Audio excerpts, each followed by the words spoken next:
नमस्कार विद्यार्थी मित्रों, हूँ कुलदीप तेरैया रामाणी इंस्टिट्यूटना करंट अफेરના આ સેશનમાં આપ સૌનું હાર્દિક સ્વાગત કરું છું। રામાણી ઇન્સ્ટિટ્યૂટ લઈને આવ્યું છે સ્પેશિયલ ડિવાઇસોની એક્ઝામ માટે કરંટ અફેર। હવે આમાં આ જે કરંટ અફેર છે એમાં અલગ અલગ મુદ્દા વાઇઝ જે કરંટ અફેર પૂછાય છે એમાં આજનો જે આપણો મુદ્દો છે જેમાં ખાસ કરીને એક્ઝામમાં જે પ્રિલિમ એક્ઝામ છે એમાં रिपोर्ट्स અને ઇન્ડેક્સ અલગ અલગ જે સૂચકાંકો પૂછાય છે એના વિશે આજે આપણે માહિતી મેળવવાની છે અથવા તો ચર્ચા કરવાના છીએ। જે તમને એક્ઝામમાં આપણે જોઈએ છીએ કે પ્રિલિમ જે હોય છે પ્રિલિમમાં આ જે ઇન્ડેક્સ અથવા તો સૂચકાંક હોય છે અથવા તો રિપોર્ટ્સ અલગ અલગ હોય છે એનું માર્કનું ભારણ અથવા તો એના પ્રશ્નો 2 થી 3 પ્રશ્નો હોય છે। તો આ જે કલાકમાં આપણે જે કલાકનો જે સેશન છે એની અંદર આપણે 2 થી 3 માર્ક अथवा तो जे मैक्सिमम मार्क कवर करी सकीए सूचकांक अथवा तो साथे साथे जे रिपोर्ट छे एवा प्रयत्न करीशुं। तो जे भारत सरकारना अथवा तो जे विश्वमां जे संयुक्त राष्ट्र संघना जे रिपोर्ट छे भारत सरकारना अथवा तो जे संयुक्त राष्ट्र संघना जे रिपोर्ट छे ए आपणे आजे जोवाना छीए। तो चालो मित्रों आजे आपणे आ जे रिपोर्ट्स अने जे इंडेक्स अथवा तो जे सूचकांक छे जे स्पेशियल खास करीने जे डिवाइसोनी जे एक्जाम छे आवनारी जे एक्जाम छे एना माटे उपयोगी साबित थाय ते हेतुथी आपणे आ सेशन लईने आव्या छीए। तो चालो मित्रों शरू करीए डिवाइसो स्पेशियल रिपोर्ट अने सूचकांक।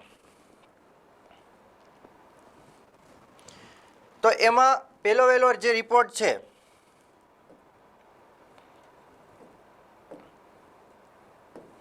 पहलो वेलो रिपोर्ट है sustainable development goals report 2022 sustainable development goal report 2022 आ महत्वपूर्ण रिपोर्ट है जे 17 अलग अलग जे गोल जे छे नक्की करेला छे 17 गोल्स नक्की करेला छे संयुक्त राष्ट्र संघे 17 गोल्स नक्की करेला छे एना आधारे आ रिपोर्ट छे बहार पाडवामां आवे छे जेमां अलग अलग जे देशो छे ए आ 17 विकास लक्ष्य जे छे एना आधारे 2030 सुधीमां आ जे 17 विकास जे लक्ष्यो छे ए पूरा करवाना छे।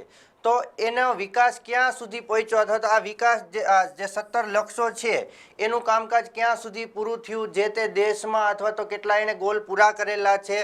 तो आ तमाम जे आंकड़ाना मददथी आ रिपोर्ट छे ए बहार पाडवामां आवे छे जेनुं नाम छे सस्टेनेबल डेवलपमेंट गोल।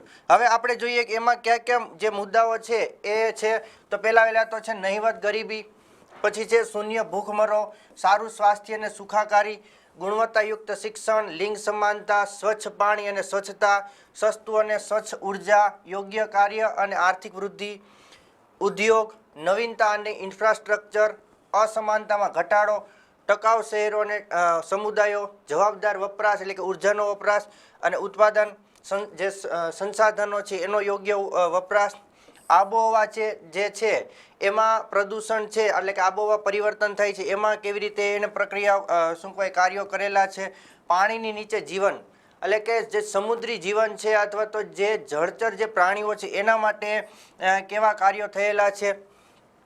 पछी जमीन परनुं जीवन जे जमीन परनी जे सृष्टि जे छे वन्यजीवो छे अथवा तो जे बीजा प्राणीओ छे एना माटे क्या क्या प्रयत्नो थयेला छे, शांति, न्याय अने मजबूत संस्थाओ अने ध्येयो माटे भागीदारी। तो आ जे अलग अलग जे लक्ष्यो छे एना आधारे आ जे रिपोर्ट छे ए बहार पाडवामां आवे छे। तो ए रिपोर्ट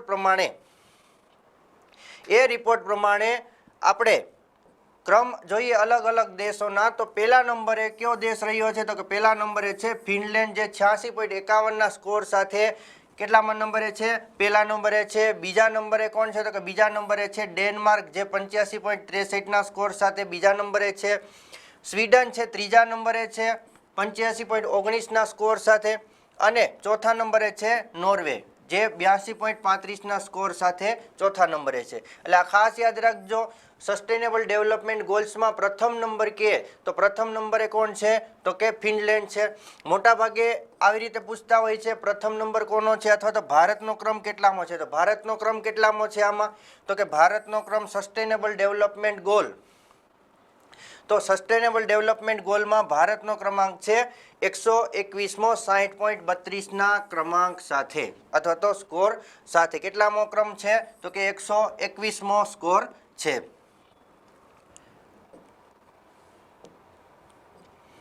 તો આ એના તમામ માપદંડો છે, એના આધારે આ જે રેન્કિંગ છે એ બહાર પાડવામાં આવે છે. બીજો રિપોર્ટ છે એ છે હેનલે પાસપોર્ટ ઇન્ડેક્સ રિપોર્ટ.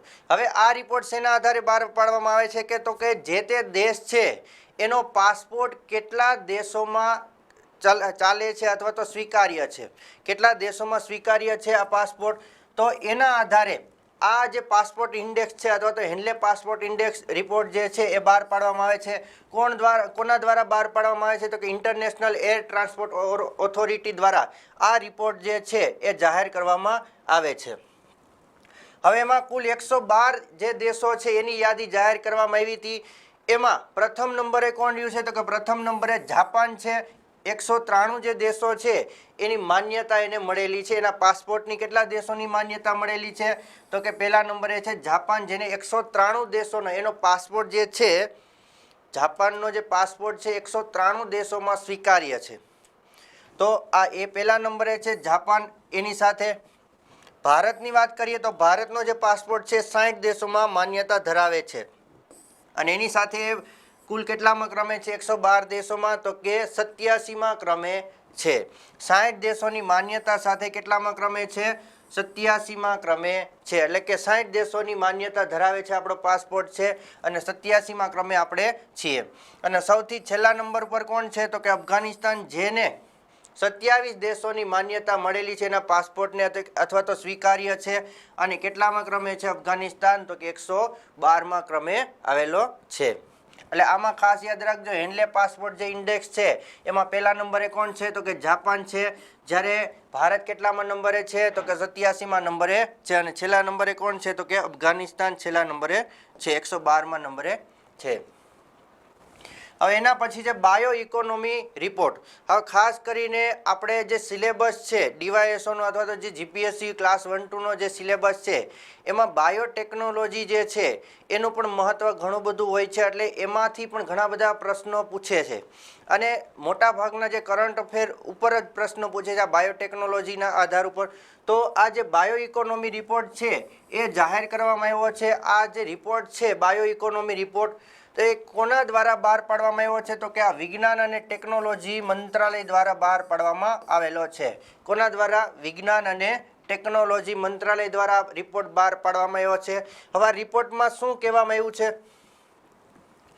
તો કે આ જે બિરાક જે સંસ્થા છે એના દ્વારા આ રિપોર્ટ છે જાહેર કરવામાં આવ્યો. તૈયાર કોના દ્વારા કરવામાં આવ્યો તો બિરાક સંસ્થા દ્વારા. બિરાકનું પૂરું નામ શું છે તો કે biotechnology industry research assistant council. એના દ્વારા આ રિપોર્ટ તૈયાર કરવામાં આવ્યો હતો. આના દ્વારા તૈયાર કરવામાં આવ્યો હતો. જ્યારે જાહેર કોના દ્વારા કરવામાં આવ્યો તો કે વિજ્ઞાન અને ટેકનોલોજી મંત્રાલય દ્વારા. તૈયાર આના દ્વારા કરવામાં આવ્યો, જ્યારે જાહેર કોના દ્વારા કરવામાં આવ્યો? વિજ્ઞાન અને ટેકનોલોજી મંત્રાલય દ્વારા. બિરાકનું પૂરું નામ પણ યાદ રાખજો, biotechnology industry research assistant council. હવે એમાં શું કીધું છે તો કે જે ભારતની જે જૈવ અર્થવ્યવસ્થા જે છે, એટલે કે જીવ આધારિત જે અર્થવ્યવસ્થા છે અથવા તો જે જૈવ સંસાધનો છે એ 70.2 બિલિયન ડોલરથી અત્યારે ક્યાં સુધી પહોંચી છે તો કે 80 બિલિયન ડોલર, સોરી અહીંયા મિસ્ટેક છે, બિલિયન ડોલર. ક્યાં સુધી પહોંચી છે તો કે જે 70.2 બિલિયન ડોલર હતી એની બદલે 2021માં ક્યાં પહોંચી છે તો કે 80 બિલિયન ડોલર સુધી એ પહોંચી છે. અને કેટલો વધારો દર્શાવે છે તો કે 14.1% વધારો દર્શાવે છે.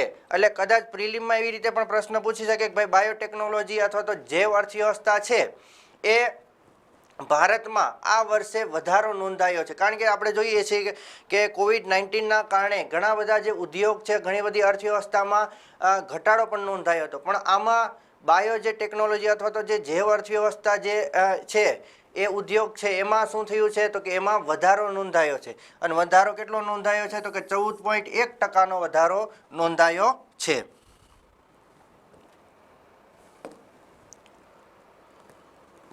પછી શું કહેવામાં આવ્યું છે તો કે 2025 સુધીમાં આનો ટાર્ગેટ ક્યાં સુધીનો છે, $150 બિલિયન સુધી પહોંચાડવાનો છે. અત્યારે જે $80 બિલિયન છે એની જગ્યાએ 2025 સુધીમાં ક્યાં સુધી જૈવ અર્થવ્યવસ્થાને પહોંચાડવાનો ટાર્ગેટ રાખ્યો છે સરકારે અથવા તો જે વિજ્ઞાન અને ટેકનોલોજી મંત્રાલયે, તો કે $150 બિલિયન સુધી પહોંચાડવાનો જૈવ અર્થવ્યવસ્થા છે એનો પહોંચાડવાનો ટાર્ગેટ રાખેલો છે. અને 2030 સુધીમાં $300 બિલિયન નો લક્ષ્યાંક રાખેલો છે. કારણ કે આજે આપણે જોઈએ છીએ કે ઘણા બધા જે સંસાધનો જે છે એ આજે ઘટવા લાગ્યા છે અથવા તો એની અછત સર્જાની છે, તો એનો સામનો કરવા માટે અને એ અછત જે છે ભવિષ્યમાં દૂર કરી શકાય, એ અછતને આપણે દૂર કરી શકીએ ને એનો વિકલ્પો આપણે પસંદ કરી શકીએ, તો એના માટે આ $300 બિલિયન જે છે એનો લક્ષ્યાંક રાખ્યો છે 2030 સુધીમાં. વર્ષ 2021 થી જોઈએ તો રોજે રોજ 3 સ્ટાર્ટઅપ્સ નવા શરૂ થાય છે. એટલે કે જૈવ અર્થવ્યવસ્થાને લગતા અથવા તો બાયોટેકનોલોજીને જે લગતા 3 નવા સ્ટાર્ટઅપ શરૂ થાય છે રોજે રોજના 2021 થી, એવી સરેરાશ છે. અને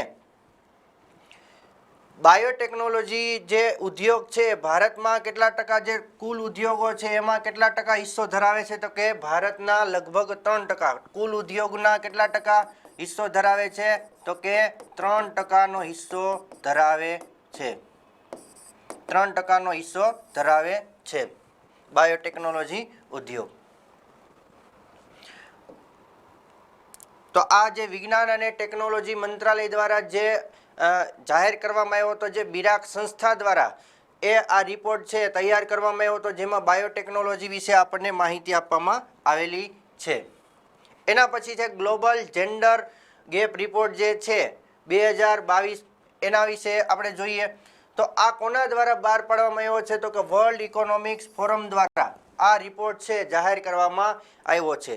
તો આ રિપોર્ટ શેના માટે છે, ગ્લોબલ જેન્ડર ગેપ રિપોર્ટ, એટલે કે જે તે દેશોમાં સ્ત્રીઓને કેટલી સમાનતા મળે છે, સ્ત્રીઓને કેટલી સમાનતા મળે છે, સ્ત્રીઓને કેટલા અધિકારો મળે છે, આર્થિક સશક્તિકરણ કેટલું છે, રાજકીય રીતે એને કેટલી આગળ વિકાસ કરવા માટે, રાજકીય રીતે આગળ વધવા માટે એને કેટલી તક મળે છે, અથવા તો શૈક્ષણિક રીતે કેટલી આગળ છે એની મહિલાઓ જે તે દેશની. તો આ બધાના આધારે, આ બધા માપદંડોના આધારે આ ગ્લોબલ જેન્ડર ગેપ રિપોર્ટ છે એ બહાર પાડવામાં આવે છે. અને કઈ સંસ્થા દ્વારા બહાર પાડવામાં આવે છે, તો કે વર્લ્ડ ઇકોનોમિક્સ ફોરમ દ્વારા બહાર પાડવામાં આવે છે. આ ખાસ યાદ રાખજો, આ પ્રશ્ન પૂછાયેલો છે.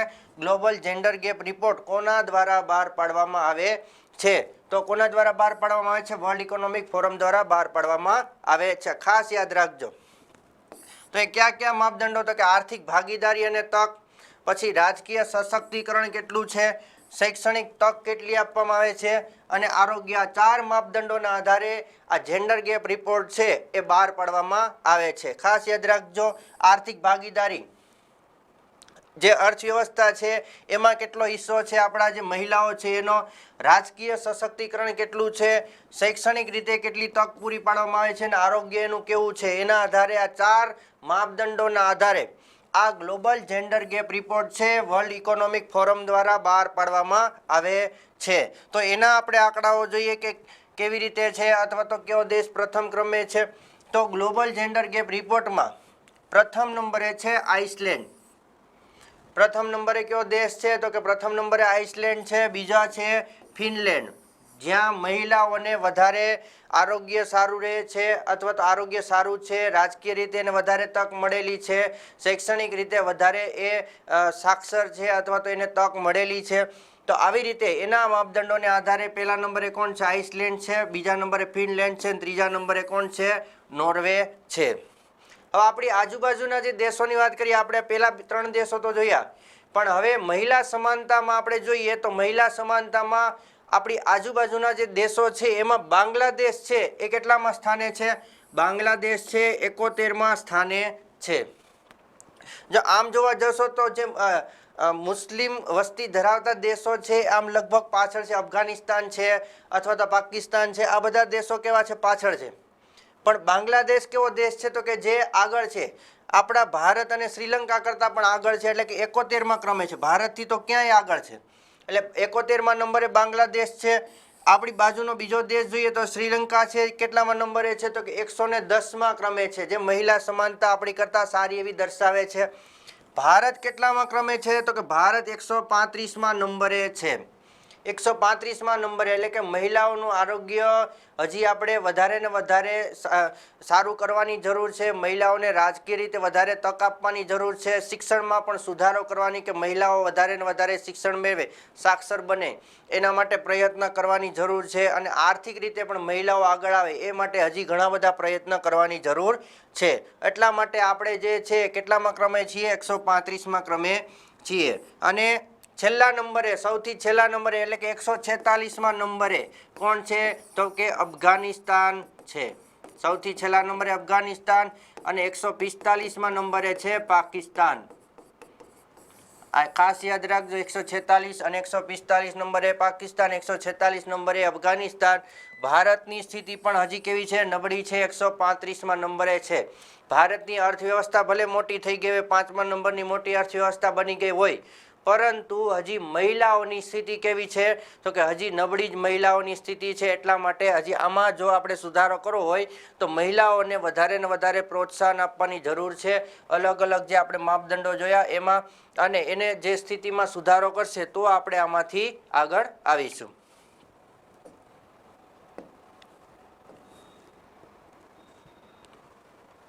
હવે એના પછી છે NIRF રેન્કિંગ 2022. હવે આ શેના માટે છે તો પહેલા આનું પૂરું નામ જોઈ લઈએ તો કે નેશનલ ઇન્સ્ટિટ્યુશનલ રેન્કિંગ ફ્રેમવર્ક. એટલે કે જે ભારતની જે શિક્ષણ સંસ્થાઓ છે, યુનિવર્સિટીઓ છે, આ જે સંસ્થાઓ છે એના રેન્કિંગ બહાર પાડવામાં આવ્યા છે.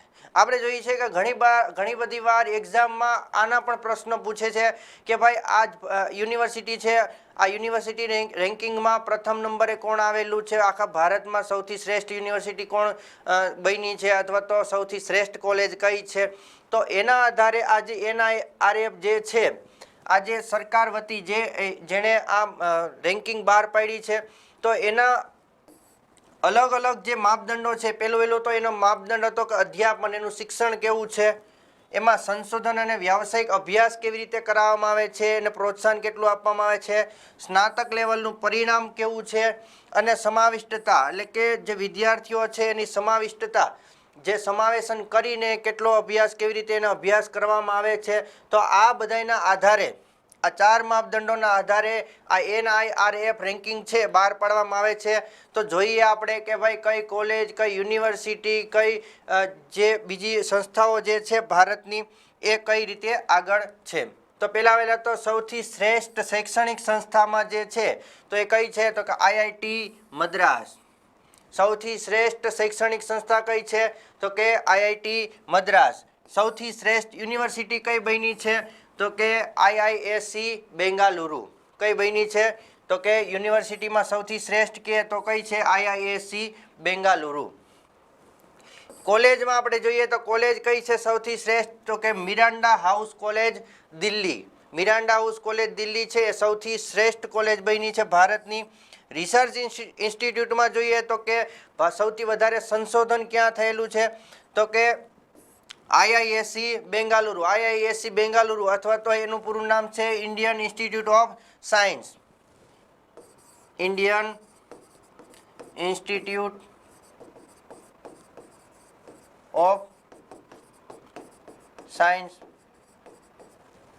અને IIT Indian institute of technology. તો આ IIT અને IISc બેંગલુરુ છે એ રિસર્ચ ઇન્સ્ટિટ્યૂટમાં આગળ છે.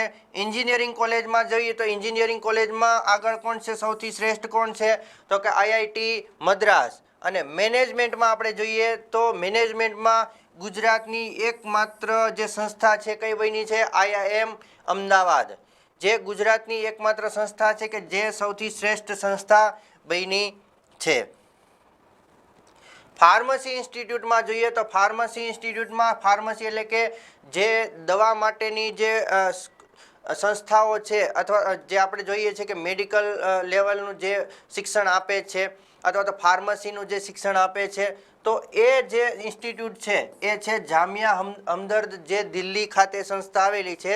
એ મેડિકલ કોલેજમાં જોઈએ તો મેડિકલ કોલેજમાં કોણ છે સર્વશ્રેષ્ઠ? તો કે એમ્સ દિલ્હી જે છે એ સૌથી શ્રેષ્ઠ મેડિકલ અભ્યાસ કરાવતી સંસ્થા છે. અને ડેન્ટલ કોલેજમાં છે Savita institute of medical Chennai. તો આ જે યાદ રાખજો. અને આમાં ખાસ કરીને તમે જો યાદ રાખવા જેવું આમાં હોય તો એક તો શૈક્ષણિક સંસ્થા છે, યુનિવર્સિટી છે, અને આ કોલેજ છે. તો આ ખાસ યાદ રાખજો. અને મેનેજમેન્ટ ઇન્સ્ટિટ્યૂટમાં આપણી કઈ છે? IIM અમદાવાદ. આ ખાસ યાદ રાખજો કે જે આ પૂછાઈ શકે એવી છે સંસ્થાઓ કે જે સૌથી શ્રેષ્ઠ શૈક્ષણિક સંસ્થા તરીકે કોની પસંદગી થઈ છે? તો કે IIT મદ્રાસ. સૌથી શ્રેષ્ઠ યુનિવર્સિટી કઈ બની છે? તો કે IISc બેંગાલુરુ અથવા તો Indian institute of science Bengaluru.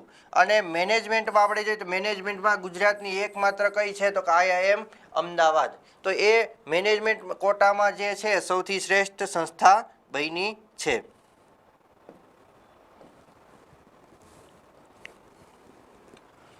એના પછી civil registration system report of India, જે આપણા જે ભારત દેશના રજિસ્ટ્રાર જનરલ દ્વારા, ભારતના રજિસ્ટ્રાર જનરલ દ્વારા આ રિપોર્ટ બહાર પાડવામાં આવે છે. દર વર્ષે બહાર પાડવામાં આવે છે. એમાં આ વર્ષનો જે રિપોર્ટ છે એમાં આપણે જોઈએ કે સૌથી વધુ જાતિ પ્રમાણ, એટલે કે સ્ત્રી અને પુરુષોનું આપણે જાતિ પ્રમાણ જોઈએ. આપણે 2011ની વસ્તી ગણતરી પ્રમાણે જોઈએ કે જાતિ પ્રમાણ ક્યાં વધુ છે, ક્યાં ઓછું છે. પણ આ રિપોર્ટ બહાર પાડવામાં આવે છે, સિવિલ રજિસ્ટ્રેશન સિસ્ટમ જે રિપોર્ટ બહાર પાડવામાં આવે છે, દર વર્ષે બહાર પાડવામાં આવે છે. અને એમાં જાતિ પ્રમાણ આપણે જોવાનું છે કે ભાઈ મહિલા અને પુરુષની સરખામણીએ ક્યાં જન્મ વધારે છે, ક્યાં સમાનતા છે. તો આ બધા રિપોર્ટ છે એના આધારે આપણે જોઈએ તો સૌથી વધુ જાતિ પ્રમાણ છે એ ક્યાં જોવા મળે છે? તો કે લદ્દાખમાં. કઈ જગ્યાએ?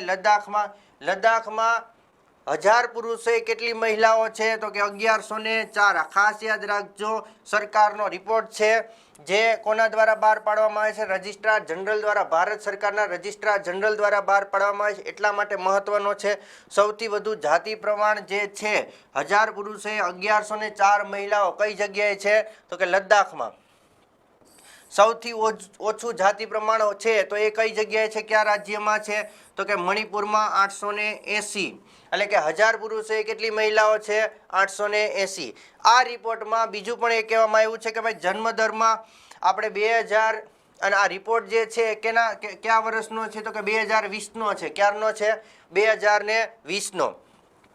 હવે 2020નો રિપોર્ટ છે તો જન્મદરમાં 2.40% ઘટાડો થયેલો. એટલે કે 2019ની સરખામણીમાં જન્મદરમાં 2.40% ઘટાડો નોંધાયો છે. ભારતમાં 2019ની સરખામણીમાં 2020માં કેટલો ઘટાડો નોંધાયો છે? જન્મદરમાં 2.40% ઘટાડો નોંધાયો છે. જ્યારે મૃત્યુમાં 2019ની સરખામણીમાં 6.2% વધારો નોંધાયો છે. હવે આનું એક બીજું પણ એક કારણ હોઈ શકે કે COVID-19ની અસર હતી ત્યારે, અને એના કારણે પણ આ મૃત્યુદર એમાં વધારો નોંધાયો હોય. તો આ 2020ની આપણે આ રિપોર્ટ આપણે જોયો સિવિલ રજિસ્ટ્રેશન સિસ્ટમ રિપોર્ટ. તો 2019ની સરખામણીમાં શું છે? તો કે 2.40% ઘટાડો જન્મદરમાં નોંધાયો છે, જ્યારે મૃત્યુદરમાં 6.2% વધારો નોંધાયો છે.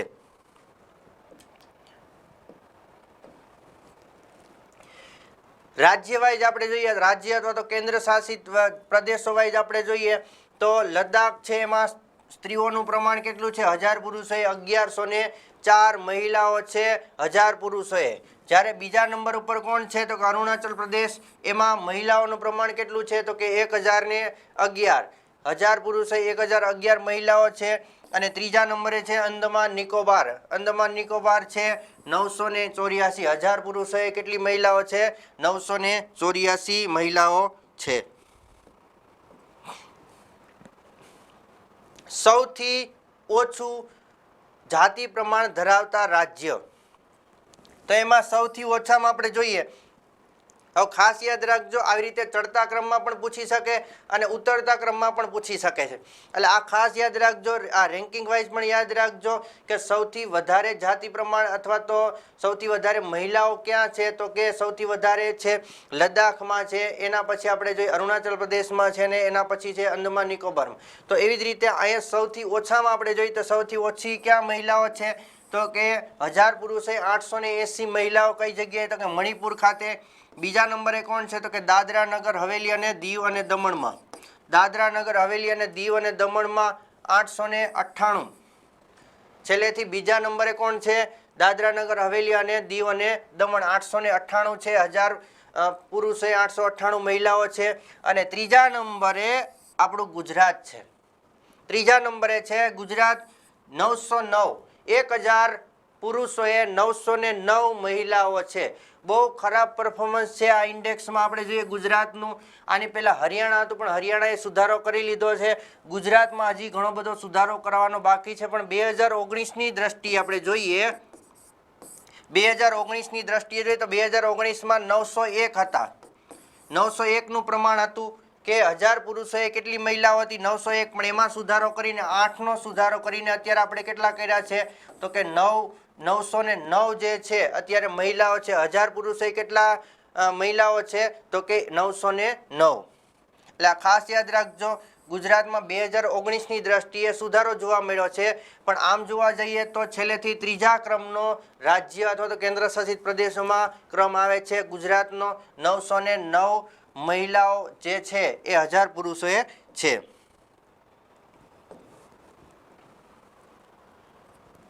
વર્ષ 2020માં જન્મ સમયે ગુજરાતનું જાતિ પ્રમાણ કેટલું હતું, તો કે 901 હતું. 909 થયું. ગુજરાતમાં જન્મદરમાં ઘટાડો નોંધાયો છે જ્યારે મૃત્યુદરમાં વધારો નોંધાયો છે. હવે ભારતમાં આપણે જોઈએ કે ભારતમાં જન્મ અને મૃત્યુ જે છે એ નોંધણી ફરજિયાત છે. કોઈ પણ વ્યક્તિ માટે જ્યારે એ વ્યક્તિને ઘરે કોઈ બાળકનો જન્મ થાય છે તો એ બાળકનો જન્મની નોંધણી કરાવી અથવા તો કોઈ વ્યક્તિનું મૃત્યુ થાય છે તો એની નોંધણી કરાવી ફરજિયાત છે. કયા અધિનિયમ હેઠળ, તો કે જન્મ અને મૃત્યુ નોંધણી અધિનિયમ 1969. આ ખાસ યાદ રાખજો. આ અધિનિયમ ક્યારે બન્યો હતો, તો કે 1969માં. જન્મ અને મૃત્યુ નોંધણી અધિનિયમ 1969 અનુસાર કોઈ પણ વ્યક્તિનો જન્મ અને મૃત્યુની નોંધણી ફરજિયાત છે.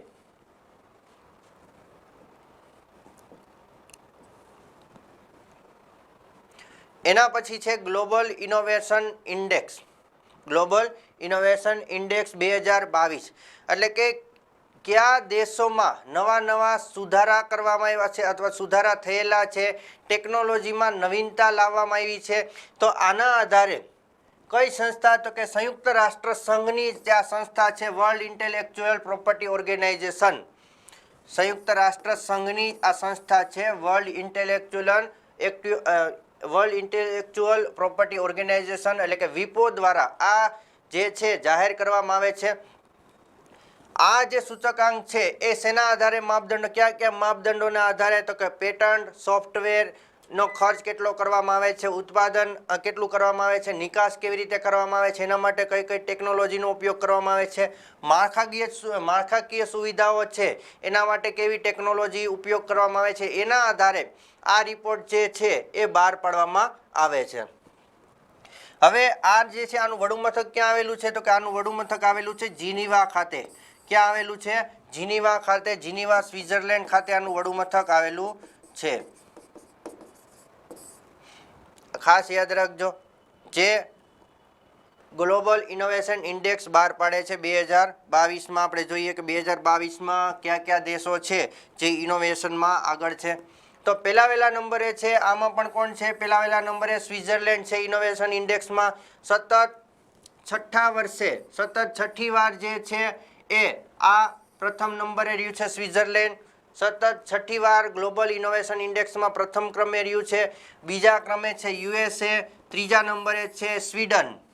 અને આપણી આજુબાજુનો જે દેશ છે એમાં 11મા નંબરે છે કોણ છે, તો કે 11મા નંબરે છે ચીન. જે નવા સંશોધન માટે આ ચીન છે એને 11મું સ્થાન આપવામાં આવ્યું છે, જ્યારે ભારત કેટલામાં ક્રમે રહ્યો છે તો કે ભારત 40મા ક્રમે રહ્યો છે. કેટલામાં ક્રમે? 40મા ક્રમે. આપણે આની પહેલાંનું જોઈએ તો 2021માં ભારતનું સ્થાન હતું 46મું, પણ ભારતે 6 ક્રમનો કૂદકો મારીને કયા ક્રમે આવી ગયું છે? 40મા ક્રમે. એટલે આ સારું ગણાય કે ભાઈ આપણો ભારત દેશમાં જે છે નવા નવા સંશોધનો છે એને પ્રોત્સાહન મળે છે અને ડાયરેક્ટ 6 ક્રમ છે એ આગળ આવ્યું છે આ 2022માં. એટલે કે કેટલામાં ક્રમે આવી ગયું તો કે 40મા ક્રમે ભારત છે એ આવી ગયું છે. એટલે આ યાદ રાખજો, ગ્લોબલ ઇનોવેશન ઇન્ડેક્સમાં ભારત કેટલામાં ક્રમે છે તો કે 40મા ક્રમે, જેમાં પહેલા નંબરે કોણ છે તો કે પહેલા નંબરે છે સ્વિટ્ઝરલેન્ડ.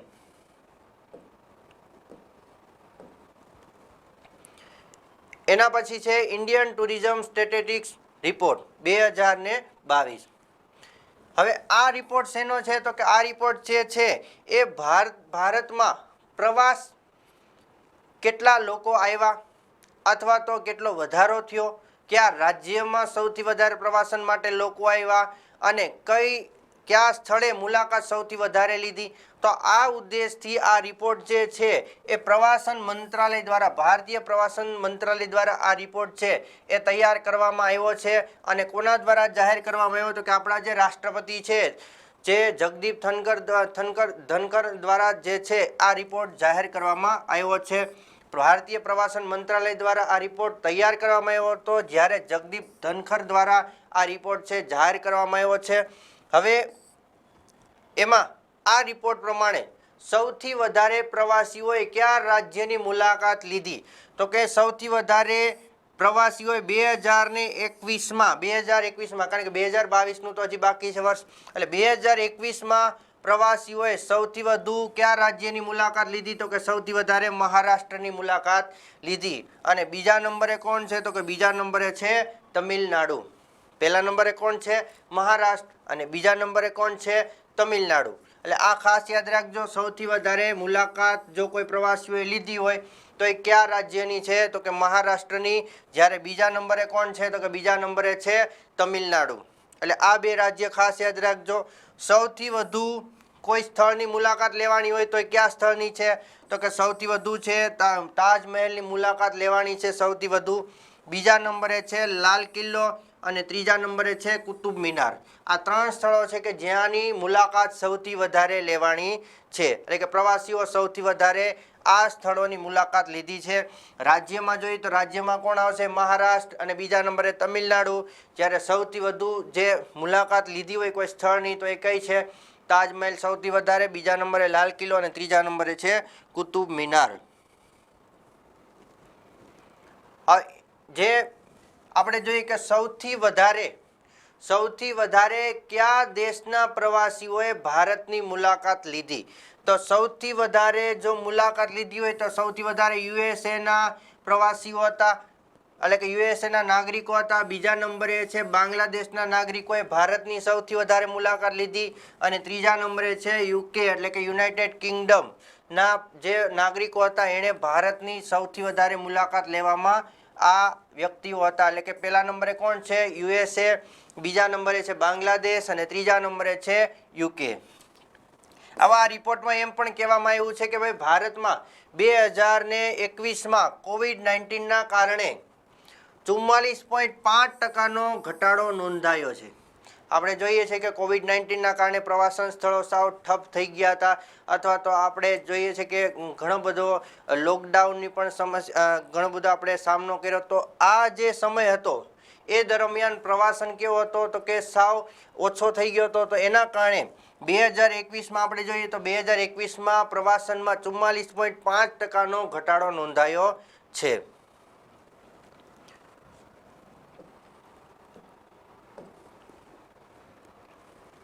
એના પછી છે વર્લ્ડ હેપીનેસ ઇન્ડેક્સ.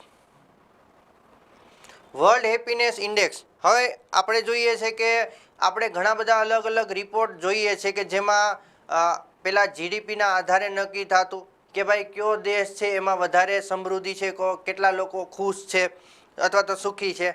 પછી એના પછી 1980 આજુબાજુ અમર્ત્ય સેન દ્વારા જે માનવ વિકાસ આંક બહાર પાડવામાં આવ્યો તો એના આધારે આખા રિપોર્ટ બધા તૈયાર થવા માંડ્યા અને માનવ વિકાસ છે એની એ માપદંડોને આધારે જે છે એ નક્કી થવા માંડ્યું કે ભાઈ આ દેશોમાં આ જે લોકો છે એ સુખી છે વધારે. પણ 2011 આવતા આવતા લોકોને હજી ખુશી નહોતી મળતી, એટલે સંયુક્ત રાષ્ટ્ર સંઘે અલગ અલગ માપદંડોને આધારે કે ભાઈ કયા દેશમાં લોકો વધારે ખુશ છે અથવા તો સુખી છે, પૈસાની દ્રષ્ટિએ નહીં, સ્વાસ્થ્યની દ્રષ્ટિએ નહીં, અથવા તો શિક્ષણની દ્રષ્ટિએ નહીં, પણ લોકો અંદરથી કેવી રીતે ખુશ છે, કયા દેશમાં વધારે ખુશી જોવા મળે છે. તો એના આધારે 2011થી આપણે જોઈએ 2012માં પ્રથમ હેપીનેસ ઇન્ડેક્સ રિપોર્ટ બહાર પાડવામાં આવ્યો. તો આ જે શું છે તો કે વિશ્વ ખુશી આંક, આ મહત્વપૂર્ણ છે, ખાસ યાદ રાખજો. વર્લ્ડ હેપીનેસ ઇન્ડેક્સ અને આની રજૂઆત કોણે કરી હતી, કયા દેશ દ્વારા કરવામાં આવી હતી સંયુક્ત રાષ્ટ્ર સંઘમાં, તો કે ભૂતાન દ્વારા આની ભલામણ કરવામાં આવી હતી. તો હવે આ જે છે એ કઈ સંસ્થા બહાર પાડે છે તો કે સંયુક્ત રાષ્ટ્ર સંઘની જે છે સસ્ટેનેબલ ડેવલપમેન્ટ સોલ્યુશન નેટવર્ક દ્વારા, યુએન એટલે કે United nation sustainable development solution network, આ સંસ્થાની સ્થાપના પણ 2011માં કરવામાં આવી. કયા ઉદ્દેશથી તો કે આ જે તમામ અલગ અલગ જે રિપોર્ટ જે છે અથવા તો એને બહાર પાડવા માટે, તો આ જે સંસ્થા છે એ વર્લ્ડ હેપીનેસ ઇન્ડેક્સ છે એ બહાર પાડે છે. આ ખાસ યાદ રાખજો, સંસ્થા પણ પૂછી શકે છે કે કઈ સંસ્થા વર્લ્ડ હેપીનેસ ઇન્ડેક્સ બહાર પાડે છે. સસ્ટેનેબલ ડેવલપમેન્ટ સોલ્યુશન નેટવર્ક જે છે એ દર વર્ષે હેપીનેસ ઇન્ડેક્સ છે એ બહાર પાડે છે. તો એમાં સૌથી વધુ ખુશ જણાતો દેશ કયો છે, અલગ અલગ માપદંડો. તો આમાં જોઈએ કે અલગ અલગ માપદંડોમાં કયા કયા માપદંડો, તો કે કયા દેશમાં ભ્રષ્ટાચાર, પહેલા તો ભ્રષ્ટાચાર, પછી અધિકારો, પછી છે લોકોનો સહયોગ,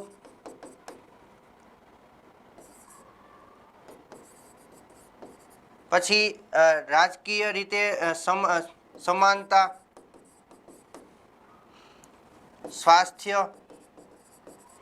આ બધાયના આધારે આ રિપોર્ટ છે બહાર પાડવામાં આવે છે. તો એમાં પહેલા નંબરે કોણ છે તો કે પહેલા નંબરે છે ફિનલેન્ડ છે, બીજા નંબરે છે ડેનમાર્ક. પહેલા નંબરે સૌથી વધુ ખુશ જો દેશ હોય તો એ કોણ છે, ફિનલેન્ડ છે, બીજા નંબરે છે ડેનમાર્ક છે, ત્રીજા નંબરે છે આઇસલેન્ડ, અને 136માં નંબરે કોણ છે, ભારત છે.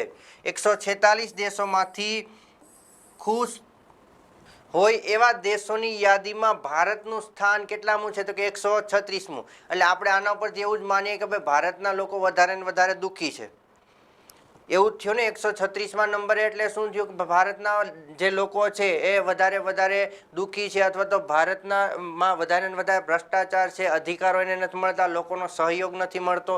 તો આના આધારે 136માં નંબરે ભારત છે. અને સૌથી છેલ્લા નંબરે કોણ છે તો કે સૌથી છેલ્લા નંબરે છે અફઘાનિસ્તાન. 146માં નંબર. આ કુલ 146 દેશોમાંથી આ રેન્કિંગ બહાર પાડવામાં આવે છે. અને એમાંથી પહેલા નંબરે કોણ છે તો કે સૌથી વધુ ખુશ રહેતો દેશ અથવા તો વર્લ્ડ હેપીનેસ ઇન્ડેક્સમાં પ્રથમ નંબરનો દેશ તો કે ફિનલેન્ડ છે. બીજા નંબરે કોણ છે તો કે ડેનમાર્ક છે. ભારત કેટલામાં નંબરે છે તો કે ભારત છે 136માં નંબરે. અને સૌથી છેલ્લા ક્રમે કોણ છે તો કે સૌથી છેલ્લા ક્રમે છે અફઘાનિસ્તાન.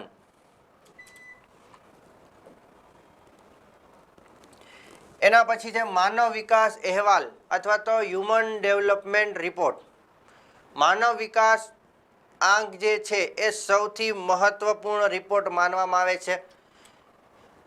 એના આધારે આપણે જોઈ શકીએ કે ભાઈ કોઈ દેશ છે કેટલો વિકાસ છે અથવા તો કેટલો વિકસિત છે, આના આધારે નક્કી કરવામાં આવે છે. આપણે આની પહેલાં પણ જોયેલું છે, કરંટ અફેરના લેક્ચરમાં પણ આની પહેલાં આપણે જોયેલો છે આ રિપોર્ટ કે ભાઈ માનવ વિકાસ આંક જે છે એ કોના દ્વારા બહાર પાડવામાં આવે છે, કઈ સંસ્થા દ્વારા બહાર પાડવામાં આવે છે. ફરીવાર આપણે રિવિઝન કરીએ છીએ કે ભાઈ આ કોના દ્વારા બહાર પાડવામાં આવે છે. તો એ પહેલાં જોઈએ કે આપણે પહેલાં ફેક્ચ્યુઅલ આપણે જોઈએ કે ભાઈ આ જે રિપોર્ટ જે છે હ્યુમન ડેવલપમેન્ટ ઇન્ડેક્સ અથવા તો HDR એટલે કે હ્યુમન ડેવલપમેન્ટ રિપોર્ટ, માનવ વિકાસ જે રિપોર્ટ છે, માનવ વિકાસ અહેવાલ છે એ પ્રમાણે ભારત કેટલામાં નંબરે છે તો કે ભારત છે 132માં નંબરે છે. ખાસ યાદ રાખજો, આ ક્રમ વારંવાર પૂછાય છે કે ભાઈ માનવ વિકાસ આંક 2022 પ્રમાણે ભારત કેટલામાં નંબરે છે? તો કે 22માં 132માં નંબરે છે. 2021માં કેટલામું સ્થાન હતું? તો કે 131મું સ્થાન હતું. જ્યારે આ વર્ષે એટલે કે એક વર્ષ પછી એનું એક સ્થાન કેવું રહ્યું છે? તો કે પીછેહટ કરી છે, એટલે કે પાછળ રહ્યું છે. આ 191 દેશોમાં પ્રથમ સ્થાન કોનું છે? તો કે સ્વિટ્ઝરલેન્ડનું છે પ્રથમ સ્થાન. જ્યારે 191માં જે નંબર છે, 191 દેશમાં છેલ્લો નંબર કોનો છે? તો કે દક્ષિણ સુદાનનો છેલ્લો નંબર છે. આ ત્રણ માપદંડોને આધારે આપણે જોઈએ કે ત્રણ માપદંડોને આધારે આ માનવ વિકાસ અહેવાલ છે એ બહાર પાડવામાં આવે છે. અને ખાસ કરીને 10મા ધોરણમાં પણ આપેલું, 10મા ધોરણની સામાજિક વિજ્ઞાનમાં પણ આપેલું છે, જે 11-12ની ઇકોનોમિક્સ છે એમાં પણ આપેલું છે માનવ વિકાસ અહેવાલ વિશે. આમાં ખાસ ધ્યાન રાખજો કે આમાં કયા કયા માપદંડો છે. તો આમાં જે ત્રણ માપદંડો છે, પહેલું છે આયુષ્ય આંક. આયુષ્ય આંકમાં શું જોવામાં આવે છે? તો કે જે તે વ્યક્તિ જ્યારે જન્મ લે છે, જે તે દેશમાં જન્મ લે છે, તો એ વ્યક્તિ કેટલું જીવશે, એટલે કે અપેક્ષિત આયુષ્ય આંક. આને શું કહેવામાં આવે છે? અપેક્ષિત આયુષ્ય આંક. એ વ્યક્તિ કેટલું જીવશે. માની લો કે ભારતની જ આ વખતેની સરેરાશ જોઈએ તો ભારતની સરેરાશ છે 67.2 વર્ષ. તો ભારતમાં કોઈ વ્યક્તિ જન્મે છે તો એની સરેરાશ શું હશે? તો કે 67.2 વર્ષ. એવી ધારણા કરવામાં આવે છે કે ભાઈ આ બાળક છે સરેરાશ કેટલું જીવશે? તો કે 67.2 વર્ષ જીવશે. હવે અલગ અલગ દેશોમાં જે જન્મ, યુરોપના દેશોમાં જન્મે તો કોઈ દેશની સરેરાશ એવરેજ હોય છે 89 વર્ષ, કોઈ દેશની એવરેજ હોય છે 90 વર્ષ. તો આ શું છે? તો કે સરેરાશ આયુષ્ય છે જે તે દેશનું. તો આ અપેક્ષિત આયુષ્ય પહેલો માપદંડ. બીજો માપદંડ છે શિક્ષણ. હવે શિક્ષણમાં અલગ અલગ બે માપદંડો લેવામાં આવે છે. શિક્ષણમાં એક તો પહેલા તો સરેરાશ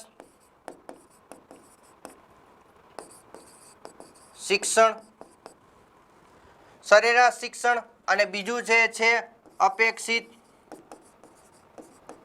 શાળાકીય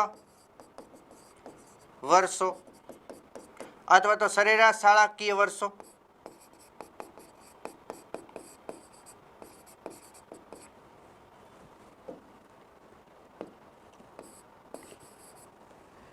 શિક્ષણમાં બે માપદંડો લેવામાં આવે છે. શિક્ષણમાં પહેલું તો સરેરાશ શાળાકીય વર્ષો અને બીજું છે અપેક્ષિત શાળાકીય વર્ષો. પહેલામાં આપણે જોઈએ અપેક્ષિત શાળાકીય વર્ષો, એટલે કે અપેક્ષિત શાળાકીય વર્ષો. કોઈ બાળક જ્યારે સ્કૂલમાં પ્રવેશ કરે છે, પ્રવેશ લે છે કોઈ સ્કૂલમાં, ત્યારે એવી એક ધારણા કરવામાં આવે છે કે ભાઈ આ દેશની આટલી એવરેજ છે તો આ બાળક છે આટલા વર્ષો સુધી સ્કૂલમાં અભ્યાસ કરશે. આ શું છે? એક પ્રકારની સરેરાશ શિક્ષણ છે કે ભાઈ આ બાળક છે આટલા વર્ષો તો શિક્ષણ મેળવશે જ. આ શું છે? દેશની એવરેજ છે. એટલે આટલા વર્ષો બધા ભણે છે તો આટલી એની એવરેજ હશે, એટલે કે આટલા વર્ષો એ સ્કૂલમાં પસાર કરશે. તો એ શું છે? જ્યારે કોઈ બાળક સ્કૂલમાં પ્રવેશ લે છે ત્યારે કેટલા વર્ષો એ શાળામાં પસાર કરશે એની એવરેજ છે. અને બીજું છે સરેરાશ શાળાકીય વર્ષો, એટલે કે 25 વર્ષથી ઉંમરની દેશની કુલ વ્યક્તિઓ છે એ કેટલું શિક્ષણ મેળવેલું છે. યાદ રાખજો, 25 વર્ષથી ઉપરની વ્યક્તિ, 25 વર્ષથી ઉપરની કોઈ વ્યક્તિ કેટલું સરેરાશ શિક્ષણ મેળવેલું છે એના આધારે આ જે છે એની સરેરાશ કાઢવામાં આવે છે. અને આ બે રિપોર્ટ પ્રમાણે આપણે જોઈએ શિક્ષણ ત્રીજો માપદંડ છે, અને એના પછી ત્રીજો માપદંડ છે તો કે જીવન ધોરણ. હવે જીવન ધોરણમાં શું લેવામાં આવે છે? તો કે જીવન ધોરણમાં છે એ આવક આંક લેવામાં આવે છે. શું લેવામાં આવે છે? આવક આંક. આવક આંક એટલે કે માથાદીઠ આવક. શેના આધારે નક્કી કરવામાં આવે છે? માથાદીઠ આવક. માથાદીઠ આવકના આધારે નક્કી કરવામાં આવે છે. માથાદીઠ આવક શેમાં લેવામાં આવે છે? તો કે ડોલરમાં, અમેરિકન ડોલરમાં આની ગણના કરવામાં આવે છે. શેમાં ગણના કરવામાં આવે છે? અમેરિકન ડોલરમાં. જીવન ધોરણમાં શું આવશે? આવક અને માથાદીઠ આવક. માથાદીઠ આવક એટલે શું થશે? તો કે દેશની કુલ આવક. એનું સૂત્ર છે દેશની કુલ આવક છેદમાં કુલ વસ્તી. તો બરાબર શું મળશે? માથાદીઠ આવક. આ ખાસ યાદ રાખજો, આનું સૂત્ર છે દેશની કુલ આવક છેદમાં દેશની કુલ વસ્તી. તો એ જે મળશે એ શું મળશે? માથાદીઠ આવક મળશે. તો ઉદાહરણ દ્વારા આપણે એ સમજીએ કે માની લો કે કોઈ દેશમાં 10 વ્યક્તિઓ છે. ખાલી ઉદાહરણ છે કે કોઈ દેશમાં 10 વ્યક્તિઓ છે અને એની આવક 1 લાખ રૂપિયા છે. કુલ દેશની આવક કેટલી છે? 1 લાખ રૂપિયા છે. તો હવે 1 લાખ કુલ આવક છે, વસ્તી કેટલી છે? તો કે 10ની. તો 1 લાખ ભાગ્યા 10 એટલે બધા વ્યક્તિની આવક કેટલી થશે? તો કે 10,000ની. એટલે કે માથાદીઠ આવક કેટલી મળી આપણને? 10,000ની. તો એવી રીતે માથાદીઠ આવક ગણવામાં આવે છે. આપણા દેશમાં આપણે જોઈએ માથાદીઠ આવકમાં આપણે જોઈએ તો અંબાણીની આવક પણ ગણવામાં આવે છે અને સાવ ગરીબમાં ગરીબ વ્યક્તિ હોય એની પણ આવક ગણવામાં આવે છે. તો એના આધારે આ માથાદીઠ આવક છે એ નક્કી કરવામાં આવે છે. હવે માનવ વિકાસ આંક આપણે જોઈએ તો પહેલા આપણે ક્રમ તો જોઈ લીધા. હવે આપણે આપણી આજુબાજુના જે દેશો છે એનો આપણે ક્રમ જોઈએ. આપણી આજુબાજુના જે દેશો છે આ પણ ખાસ યાદ રાખજો, આ પણ પૂછાય છે એક્ઝામમાં કે ભાઈ આપણી આજુબાજુના જે દેશો છે એમાં માનવ વિકાસ આંકમાં કયો દેશ કેટલામાં નંબરે છે. આ ખાસ યાદ રાખજો. અને ચડતા ક્રમમાં ઉતરતા ક્રમમાં એશિયાના દેશો જે છે એને ગોઠવવાનું પણ એક્ઝામમાં પૂછી શકે છે અને ઘણી બધી વાર પૂછાયેલું પણ છે. એટલે ખાસ યાદ રાખજો. 73માં નંબરે છે શ્રીલંકા. 73માં નંબરે છે શ્રીલંકા 0.782 સૂચકાંક સાથે. એના પછી છે 79માં નંબરે ચીન છે 0.768ના સૂચકાંક સાથે. 90માં નંબરે છે માલદીવ 0.747ના સૂચકાંક સાથે. 127માં ભૂતાન છે 0.666. 129માં નંબરે છે બાંગ્લાદેશ 0.661 અને એના પછી 132માં નંબરે છે ભારત. એટલે ખાસ યાદ રાખજો ભારત કરતાં કયા કયા દેશો આગળ છે? તો કે ભારત કરતાં શ્રીલંકા આગળ છે, ચીન આગળ છે, માલદીવ આગળ છે, ભૂતાન આગળ છે અને બાંગ્લાદેશ આગળ છે. પણ ભારતથી પાછળ કયો દેશ છે? તો કે ભારતથી પાછળ જોઈએ તો નેપાળ જે છે એ ભારતથી પાછળનો દેશ છે. અને ભારતનો સૂચકાંક પણ યાદ રાખજો 0.633. આ સૂચકાંક સાથે કેટલામાં નંબરે છે? 132માં નંબરે છે. આની પહેલા 2021માં કયા નંબરે હતો? તો કે 131માં નંબરે હતો. જ્યારે 2022માં કયા નંબરે છે? તો કે 132માં નંબરે. હવે ભારતનું પરફોર્મન્સ જોઈએ તો ભારતનું પરફોર્મન્સ જે વિશ્વની જે સરેરાશ HDI છે એના કરતાં પણ કેવું રહ્યું છે? ઓછું રહ્યું છે. વિશ્વની સરેરાશ HDI આપણે જોઈએ તો 0.732 છે. જો 0.732 છે સરેરાશ. આખા વિશ્વની જે સરેરાશ HDI કાઢવામાં આવે, સૂચકાંક કાઢવામાં આવે તો કેટલી છે? 0.732. જ્યારે ભારતની કેટલી છે? તો કે ભારતની 0.633. એટલે કે વિશ્વની HDI કરતાં ભારતનું HDI કેવો છે? ઓછો છે. સરેરાશ HDI કરતાં પણ ભારતનો HDI કેવો છે? ઓછો છે. હવે અપેક્ષિત શાળાકીય વર્ષો છે, જો આપણે આગળ વાત કરી હતી 3 અલગ અલગ માપદંડોને આધારે છે એ નક્કી કરવામાં આવે છે. તો પહેલા તો 2021માં ભારતનું સરેરાશ આયુષ્ય કેટલા વર્ષ રહ્યું? ખાસ યાદ રાખજો, આ આંકડા પણ પૂછી શકે છે. સરેરાશ આયુષ્ય રહ્યું 67.2 વર્ષ. ભારતનું સરેરાશ આયુષ્ય કેટલું રહ્યું? 67.2 વર્ષ. 2021 પ્રમાણે શાળાકીય વર્ષો, અપેક્ષિત શાળાકીય વર્ષો એટલે કે કોઈ બાળક જ્યારે પ્રવેશ કરે છે સ્કૂલમાં, પ્રવેશ અથવા તો એડમિશન લે છે તો એ કેટલા વર્ષો શાળામાં પસાર કરશે એની જે સરેરાશ છે એને કહેવાય અપેક્ષિત શાળાકીય વર્ષો. કેટલા વર્ષો પસાર કરે છે? તો કે 11.9 વર્ષ. એટલે કે 2021 પ્રમાણે આપણે જોઈએ તો 11.9 વર્ષ છે એ કોઈ બાળક છે સ્કૂલમાં પસાર કરે છે. 2021 પ્રમાણે આપણે જોઈએ તો 2021 પ્રમાણે સરેરાશ શાળાકીય વર્ષો કેટલા છે? તો કે સરેરાશ શાળાકીય વર્ષો છે 6.7 વર્ષ. એટલે કે 25 વર્ષ કરતાં વધુ ઉંમરની વ્યક્તિઓ કેટલું ભણેલી છે સરેરાશ? કેટલું ભણેલી છે સરેરાશ એની જે છે કેટલા વર્ષો છે? તો કે 6.7 વર્ષ. 25 વર્ષ કરતાં વધુ ઉંમરના લોકો કેટલું ભણેલા છે ભારતમાં સરેરાશ? તો કે 6.7 વર્ષ. એટલે વિચારો ભારતમાં સરેરાશ આપણે કાઢીએ 25 વર્ષ કરતાં વધુ ઉંમરના લોકોની તો એ 7મું ધોરણ પણ પૂરું કરેલું નથી. એટલે કે 6.7 વર્ષ જ ભણેલા છે. અને ભારતની કુલ માથાદીઠ આવક જોઈએ તો માથાદીઠ આવક કેટલી છે? તો કે $6,590 અમેરિકન ડોલર. $6,590 અમેરિકન ડોલર જે છે એ ભારતની આવક રહી 2021માં. માથાદીઠ આવક કેટલી રહી? $6,590 રહી. હવે અને લિંગ સમાનતા આ પણ એમાં ઉમેરવામાં આવે છે થોડા સમયથી. તો લિંગ સમાનતામાં ભારતનું સ્થાન કેટલામું હતું? તો કે 122મું.